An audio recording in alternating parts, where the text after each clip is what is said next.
A mí me quedan Muy los bien. teóricos también. Sí, a mí también, Así. los teóricos nomás. ¿Quieren que miremos los teóricos? Los llaman desde...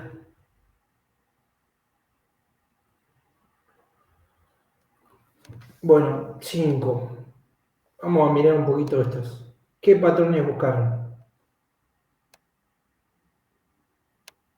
De acuerdo a la bibliografía.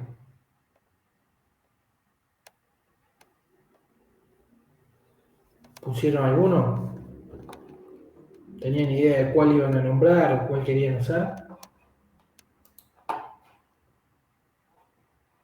No, todavía no había visto nada. Yo estoy en el Word, bancame y ahí te digo. Bien, dale.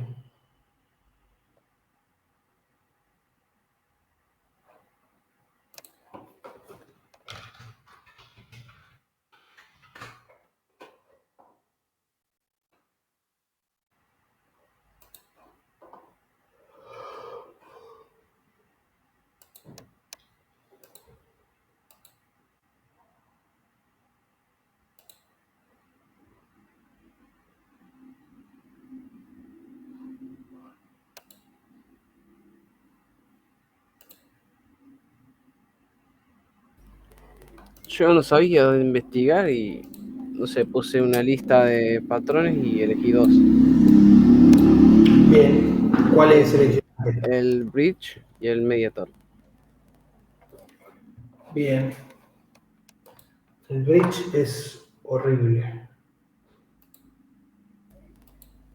Sí, es medio confuso, pero, pero nada. Eh, ¿Cuáles son Después los más del usados, Twitter. Seba, si le damos bola a esos? Eh, ¿Cuáles son los más usados? Cosa de ya ir investigando esos. El, Déjame que voy mirando, a ver por lo menos a ver cuál me acuerdo que he usado. Vamos por parte. De los creacionales, yo he tenido que usar muy escasas veces el singleton, que ahora se ha mejorado con algunas estructuras que van a ver después en la materia que viene que se llama POP. El prototype está, digamos, no lo he usado demasiado, pero está ya en el JDK Java. Hay un método que se llama clone que termina usando el patrón prototype. Eh, el builder, la verdad, no lo he usado o no conscientemente. Eh, el Abstract Factory sí se usa. Y el Factory Method también.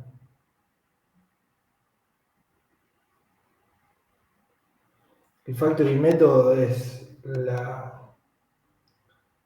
eh, es digamos muy simple con una herencia. Después, eh,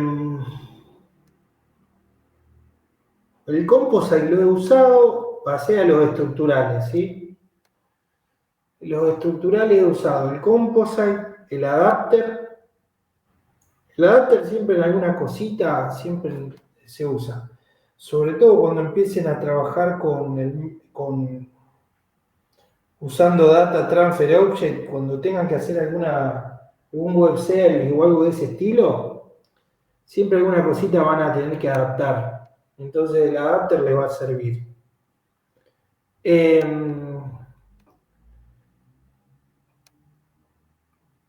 El facade lo he usado mucho. El decorator lo he usado un poco también. El flyweight y el proxy muy poco, la verdad. Y el bridge también, muy poco. Y después, de comportamiento. A ver. El strategy lo he usado muchísimo. El template method siempre se usa, digamos, cada vez que aplican una herencia. El state lo he usado. El observer lo he usado. Lo que pasa es que ahora el observer es como que generalmente, como lo uso dentro de Java, termino resolviendo con el que ya está prearmado. Vieron que ya están hasta las clases para usar el observer. Tenemos la clase observer y la clase observer y observable. Y ya directamente te hace implementar los métodos. El iterator se usaba mucho, sobre todo cuando no existía en Java 5, creo que era Java 4, no existía el for each. Entonces una de las formas de ir pasando por cada uno de los elementos se usaba una clase iterator y le ibas pidiendo el método next. ¿Qué más? Los otros lo he usado poco. Sobre todo el strategy, el state.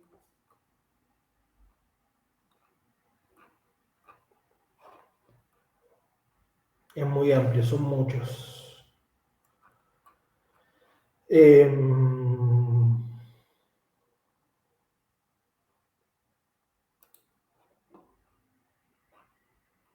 Mediator, no me acuerdo ni qué hacía, le soy sincero.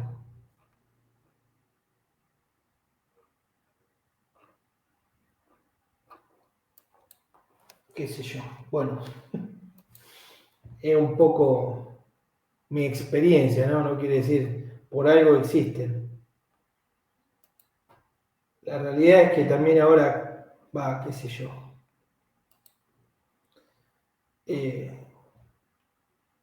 Para mí cada vez se está tratando de resolver problemas sin hacer buenos diseños. Y hoy en el mercado, digamos, lo importante es salir rápido más que salir bien y que el código sea un buen diseño, ¿sí?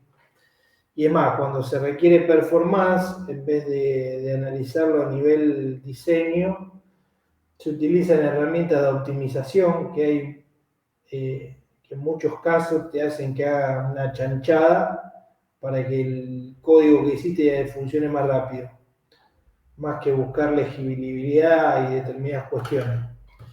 Pero bueno, los patrones están y deberían usarse, y en muchos casos hay cuestiones y framework y demás cuestiones que usamos que en el fondo terminan usando algún patrón para resolver alguna cuestión. Sí, es importante conocerlo sobre todo por eso, porque más allá de que nosotros por ahí no lo estemos utilizando directamente, sí, la mayoría de las herramientas trabajan con patrones o están implementadas con patrones.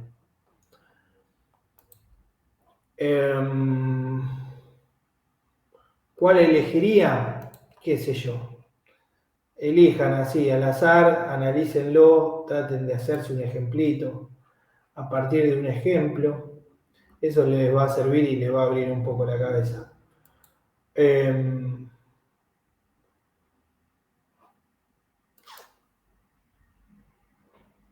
Sí, yo sobre todo he usado más los estructurales y algunos de comportamiento. Pero bueno, eso es una experiencia mía nada más. Está muy buena, no sé quién me dijo la otra vez, de una página que se llama Refactoring Guru. Brian creo que Alguno lo de había mandado. ustedes. Sí, Brian lo había encontrado. Yo saqué la información de ahí en realidad. La verdad que me gustó mucho.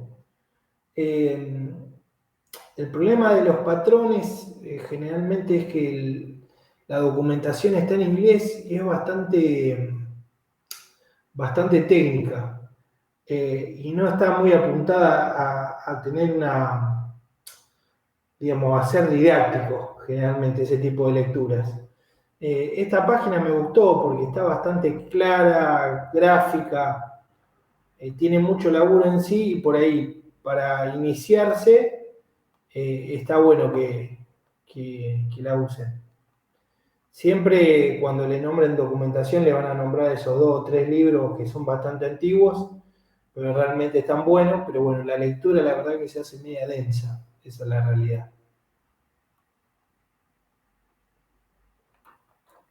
Bueno, ¿probaron el ejercicio de calcular factorial? Sí, ese lo había hecho Fede. Ah, lo probó Fede. Sí. Bueno, en definitiva es para que conozcan el alcance, ¿sí? De primitivos y algunas clases.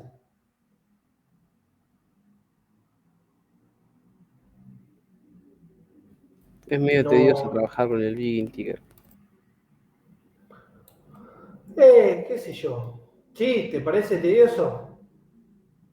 Claro, igual puede ser porque yo esperaba que poner, o sea, Big Integer y listo. Y poner número, pero no, había que poner value, one, todo así.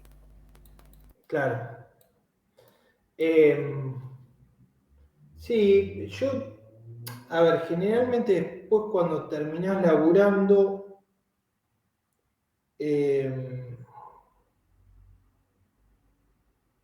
terminás usando, qué sé yo, por lo menos el alcance que yo necesité, nunca tuve que hacer algo pensando en números de muchos millones, ¿sí? Pero yo generalmente todas las complejidades que tuve usando el long, llegué a resolverlo, ¿sí? Long y el wrapper de long. Big Integer obviamente trabaja números a mucha mayor escala. Pero bueno, es como toda clase, ¿sí? Te tenés que acostumbrar a las interfaces.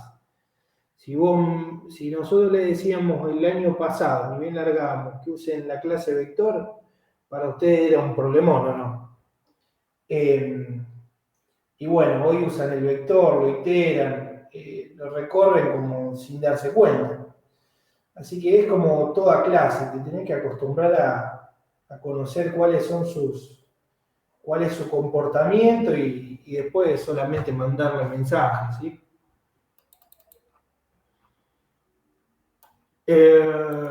Bueno, ya lo hicieron a veces con Fede.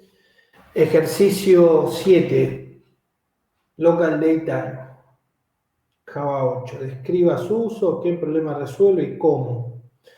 Brinde ejemplos de uso. Ejemplifica en Java. ¿Alguno hizo ese?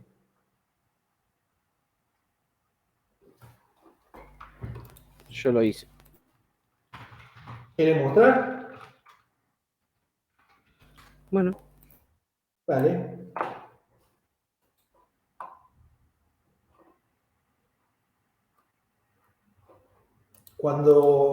Algunas aclaraciones. Cuando te dice que está introducido en Java 8, ¿algunos entienden qué quiere decir eso?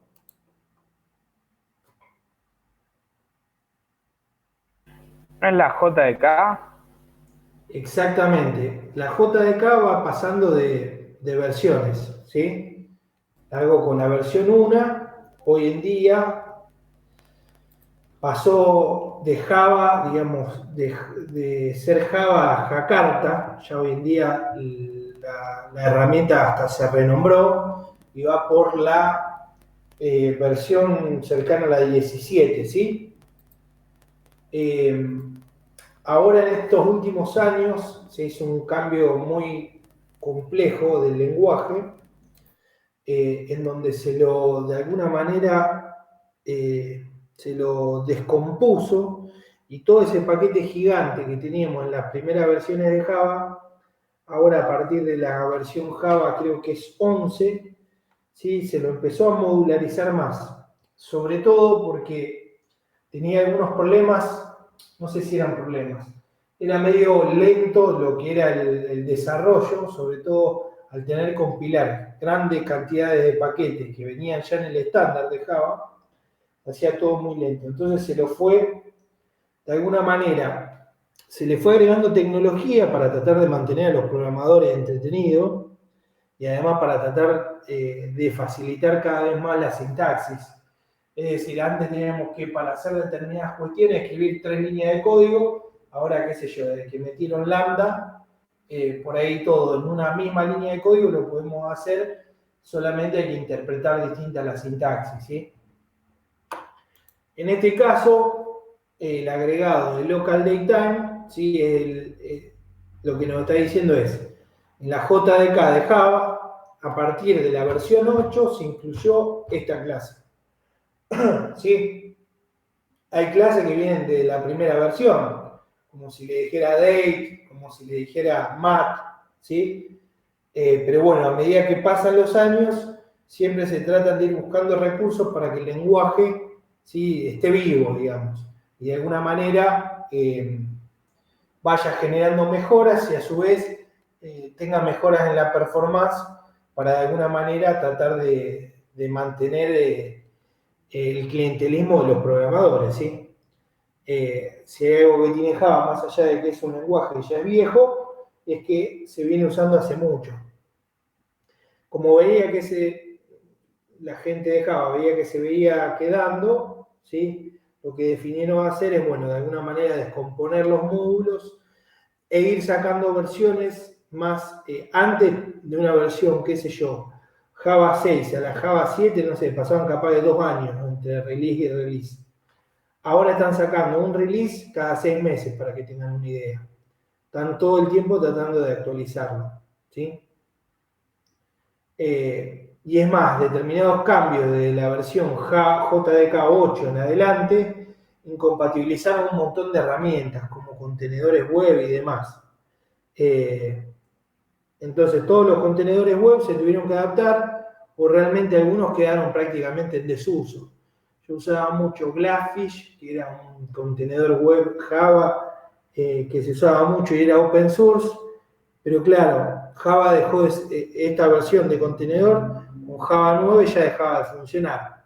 Así que tuve que hacer compatibilizar todos mis códigos con un contenedor más nuevo, que se llama Wi-Fly, que se va actualizando mucho más rápido, y de alguna manera de esa forma me puedo mantener actualizado en Java, ¿sí?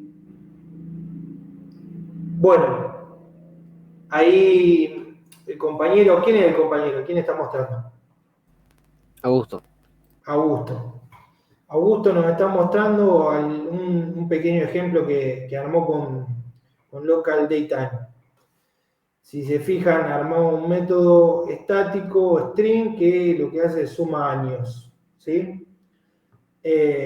Fíjense, bueno, usa un datetime formatter para armar el patrón, digamos, en el cual va a mostrar la fecha. Después, ¿qué termina haciendo? Lo termina convirtiendo en un objeto, local datetime, como lo hace a partir de ese método parse. Ese método parse, ¿lo ven conocido de alguna manera? ¿Ya lo han usado?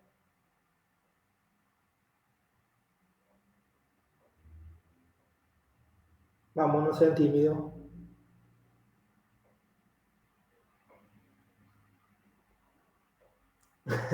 No me dan ni pelota, están en viernes mal. Sin hora que pueden empezar a salir de nuevo. Cero pelota el gordito de hipo. ¿Alguna vez lo Bueno, usamos, no? El cuatrimestre pasado. seguro, y lo van a usar un montón. Ese método sirve muchísimo, sobre todo. ¿Se acuerdan que nosotros teníamos los tipos de datos primitivos y después objetos en Java, ¿no? Primitivos son el int, en minúscula, el double, el qué sé yo. Tenemos varios, el boolean. Todos esos son tipos de datos primitivos. Pero ¿se acuerdan que de alguna manera en ciertos momentos nosotros no necesitábamos, no podíamos usar tipos de datos primitivos y de alguna manera los teníamos que convertir a sus wrappers? ¿Se acuerdan de eso? Es decir, a su versión a nivel objeto de ese tipo de datos. Como por ejemplo, para un long usábamos el long con mayúscula. Y bueno, parte de lo que tienen, del comportamiento que tienen muchos objetos en Java, es ese método parse, que qué es lo que logra o lo que intenta hacer. De alguna manera hacer un casting, un parseo explícito. ¿Qué quiere decir esto? Convertir un objeto de un tipo en otro. ¿Cuándo podemos hacer eso, por ejemplo? Supongan que tenemos un string, ¿sí? O sea, comilla y comilla de cierre, y adentro tienen un número, 34.107.977. Ese número es un string, ¿sí? ¿Y qué pasa? Voy a poder a tener que operar sí o sí como string. Pero si yo de alguna manera quisiera sumarlo, ¿sí? ¿Qué me va a generar eso? ¿Un nivel de error de compilación o a nivel de ejecución? Cualquiera de los dos. Entonces, para poder operar con ese número, ¿yo qué debería hacer? Usar un método que me convierta, que me parsee ese objeto en otro. Para eso sirve este método parse, ¿sí? Y la verdad que se usa mucho, o lo van a tener que usar mucho. Lo que hay que tener en cuenta es que hay instancias de objetos que no las vamos a poder convertir en otro tipo de objeto. Y ahí es donde se nos van a generar algunos errores en tiempo de ejecución. ¿Se acuerdan como la división por cero? O cuando intentamos acceder, por ejemplo, a través del vector.get, un número entero que indique el índice y nos da un out of bound exception. ¿Y qué nos quiere decir? Bueno, nada, me está pidiendo un valor de un índice que yo no tengo en posición. Es decir, un vector más chico o no tiene elementos.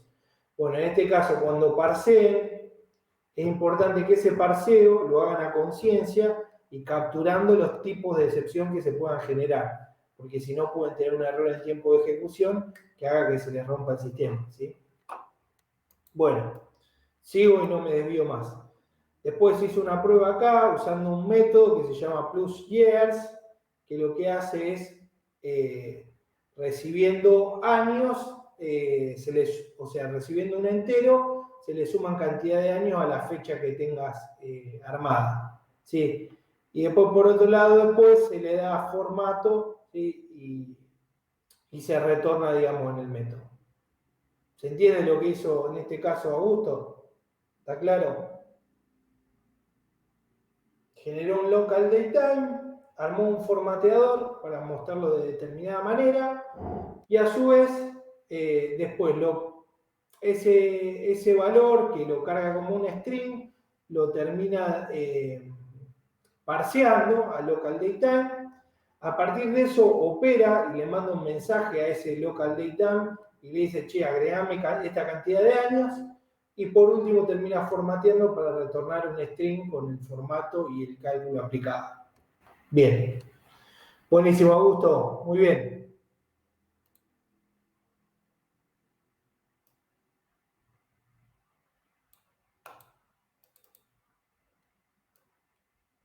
Nos queda únicamente el ejercicio 8, que hace referencia también a otra clase agregada en la JDK8 que se llama Instant.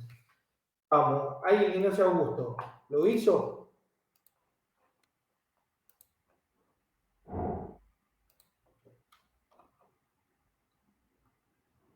¿Nadie lo hizo?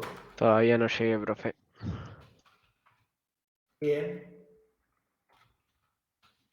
Vamos a armarlo. Vamos a intentar hacer algo. A ver, les comparto pantalla.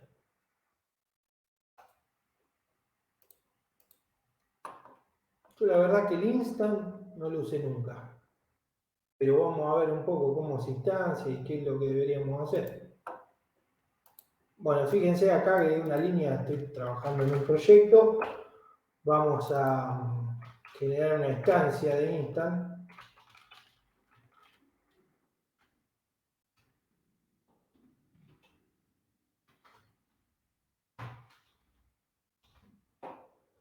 Fíjense que el constructor de Instant recibe sí o sí dos parámetros. ¿Alguien me puede hacer esta traducción? Epoch second. ¿Qué quiere decir? Son los segundos que pasaron desde el 1 de enero de 1970. ¿Qué me contás? Excelente. ¿Qué pasó el 1 de enero de 1970? No tengo ni idea. se habrá inventado Java. A ver.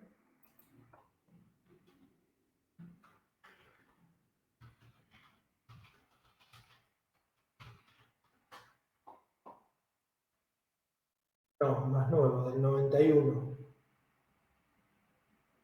¿Qué habrá pasado en el 70? No sé. Bueno,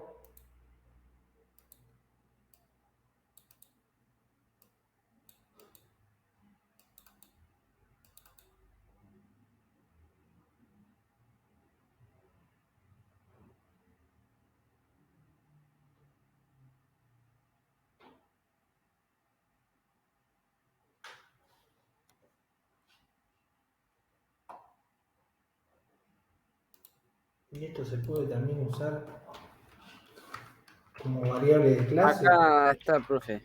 Es la fecha en que comenzó la hora para las computadoras Unix. Ah, mirá vos. Mirá vos.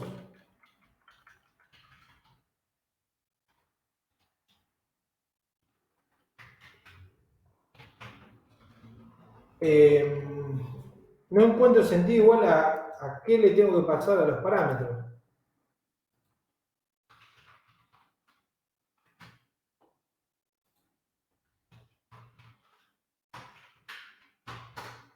Vamos a buscar un ejemplo, a ver si lo entendemos.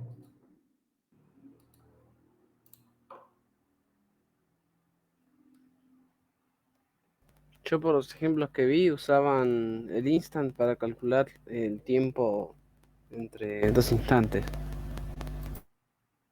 Ah, perfecto.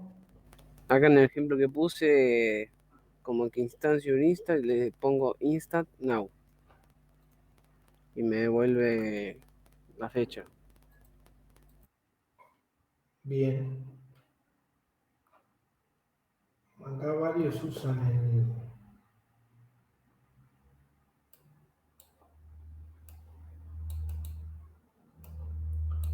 Mira, este que es Zona Daytime.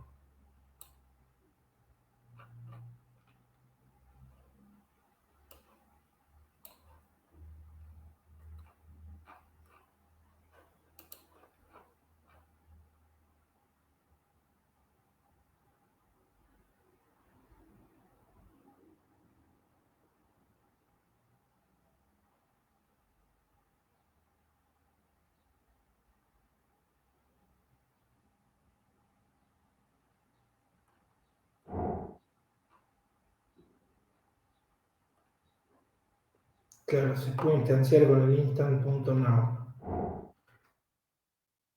Y esto es válido, supuestamente.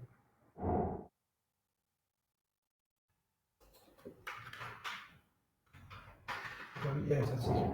Ahí está. Ese nos da el instante en el momento en el que se ejecutó. Me interesaría por ahí ver un caso, a ver, de una instancia válida.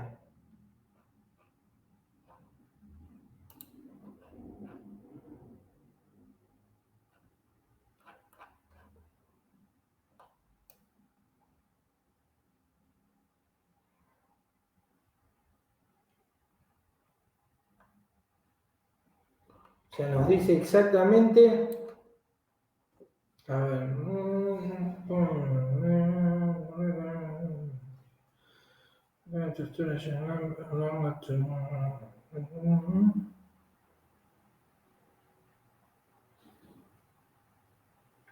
entre 0 y 999.000. Pues está bien.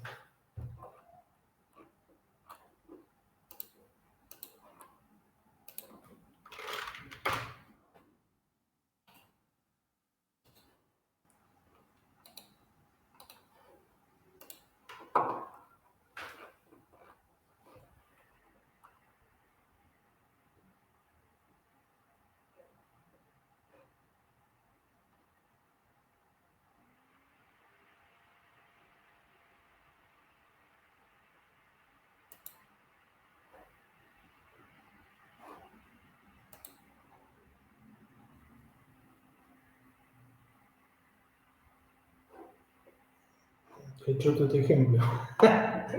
No hace nada, solamente se puede parametrizar a partir de un string. A ver acá.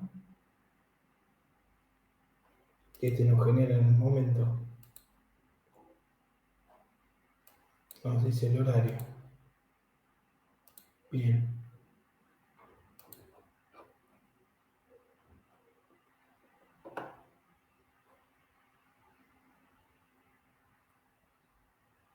Mira, se le puede pasar el sistema UTC que estemos usando.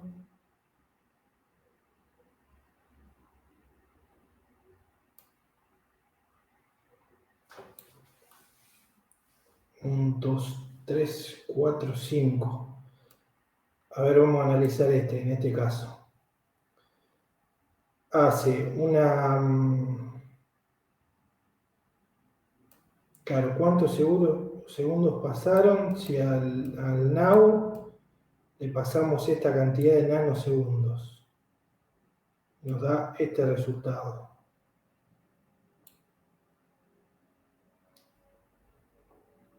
...2019, 8/18...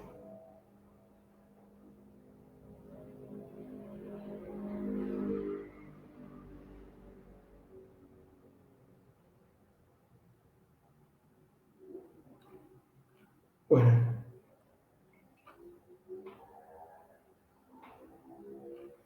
En definitiva, ¿quién se anima a hacer un resumen?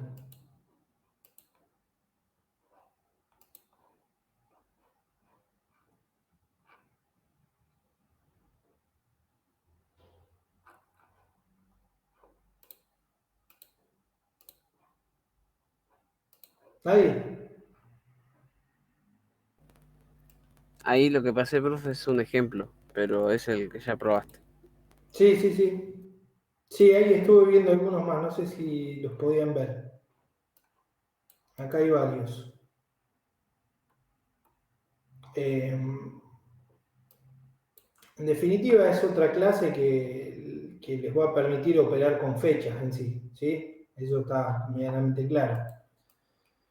Está bueno porque para pedirle, digamos, el momento actual tiene un método de clase, ¿sí? ¿De clase qué quiere decir? Que se le puede pedir directamente a la clase con el instant.now y tenemos el instante en ese momento.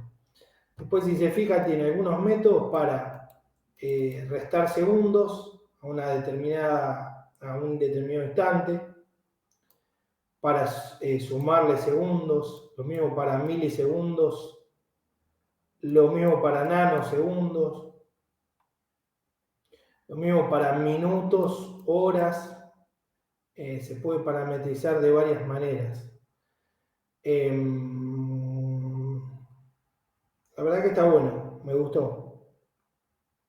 La verdad hasta ahora no lo he usado nunca le di pelota. Pero fíjense que se puede operar con distintos criterios. ¿Ve? Por ejemplo acá, tiene para añadir milisegundos o decir, bueno, con qué unidad y cuánto agrego. Sobre todo para hacer cálculos. Creo que esta clase nos va a servir cuando nos den un ejercicio que diga, por ejemplo, que el seguro se vence en 3 meses. Claro, exactamente. Totalmente. En ese caso, en 3 meses, por ahí sí podría ser en X cantidad de minutos o en X cantidad de días, ¿sí? Si no, no sé si nos serviría tanto. Claro, sí, sí. O si no, Fíjate eso. que claro, Listo. Sí, o algo, no sé, un laboratorio que cuente los milisegundos, no sé. exactamente, sí.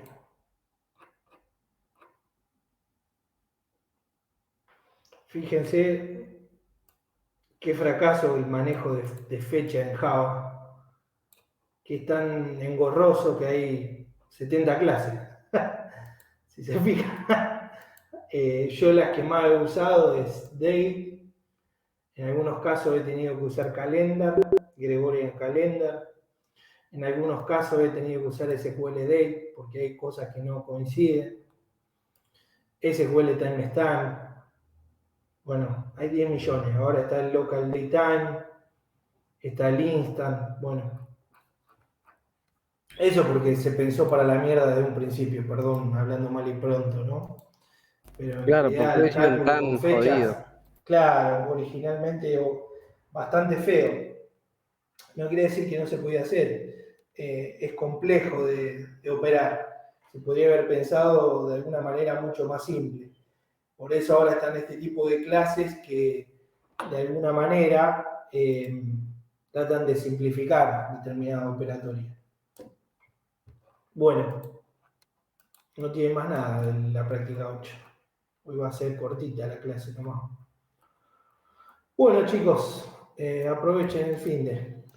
Ya se va. Gracias. Ya el viernes que viene vamos a tener con qué trabajar. Así que, nada, el lunes le presenta las cosas a Fede, aprovechen, hagan todo lo que puedan y anótense consultas y cuestiones que surjan, así las resolvemos en conjunto en la próxima consulta. ¿Les parece?